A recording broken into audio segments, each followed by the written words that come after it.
일단 첫 번째로 얘기하셨던 게 보험 영업인 입장에서 우리 노후 컨설팅을 해야 되는 이유 말씀해 주셨거든요. 요거 설명 좀 부탁드릴게요. 우리 현재 고객을 만나는 대면 채널에 있는 보험 영업 팀장님들이 굉장히 중대한 기로에 있다고 생각합니다.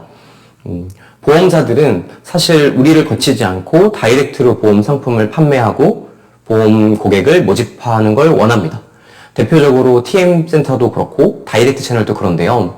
보험사들은 앞으로도 더 이런 채널을 늘려갈 거고 단순한 상품, 그러니까 자동차 보험이나 아니면 뭐 여행자 보험, 펫보험, 기본적인 암보험 이런 것들은 더 이상 우리에게 수수료를 지급하지 않고 본인들이 직접 고객을 모집하고 관리하려고 할 겁니다.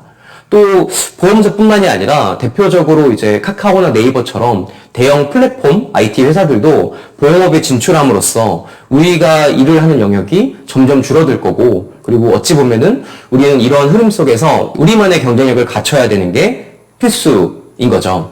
근데 그런 영역에서 단순 상품 판매나 그냥 일반적인 건강보험의 보장 분석은 사실은 누구나 할 수 있고 아무나 고객에게 이야기할 수 있기 때문에 그것보다는 그 고객의 상황에 맞춰서 노후를 준비해주고 그 노후 상품을 적절하게 안내해주면서 장점과 단점, 그리고 더 나아가서는 세금까지 얘기해줄 수 있는 노후 컨설팅이 우리 일에는 큰 도움이 될 거고, 그렇기 때문에 우리는 노후 컨설팅을 반드시 지금부터 학습하고 안내해야 됩니다.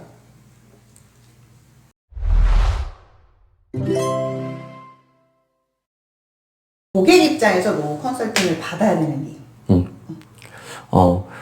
고객들도 노후 컨설팅을 꼭 받아야 되는데요. 그 이유가 우리나라는 다른 나라에서 불허하는 몇 개 제도가 있는데 그 중에 하나가 국민건강보험, 그리고 또 하나가 국민연금입니다. 근데 국민연금은 사실은 국민건강보험 제도보다 훨씬 더 지금 많은 문제가 야기되고 있죠. 뭐 요즘 뉴스라든지 언론 매체를 보시면 국민연금에 대한 매우 위험한 불안한 얘기를 많이 보실 수 있을 거예요. 근데 우리가 고객들에게 노후 컨설팅을 설명하는 데 있어서 국민연금제도 설명은 정말 뗄래야 뗄 수가 없는데요. 국민연금은 이렇습니다. 1988년도에 처음에 우리나라에서는 노후에 사람들이 안정적으로 경제활동을 하는 걸 보완해주기 위해서 나라에서 국민연금을 만들었습니다. 국민연금 제도의 처음 시작은 소득의 3% 정도만 공제하고 그 소득의 3%를 가지고 나라에서 이 돈을 계속해서 굴려서 나중에는 노후가 됐을 때 이제 경제활동을 못할 때 70% 정도 수준의 소득 대체를 마련하려고 만든 거죠.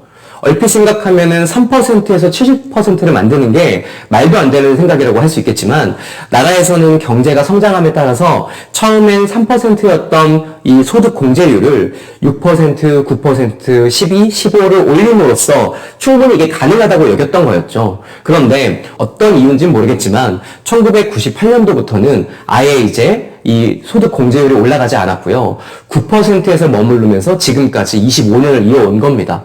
그러다 보니 자연스럽게 기본적으로 국민들한테 걷어야 되는 이 연금 소득은 한정적이고, 그 다음에 나중에 이제 줘야 되는 돈은 점점 더 늘어나기 때문에 소득 대체율을 정부에서 수정하는 과정까지 이르렀는데요.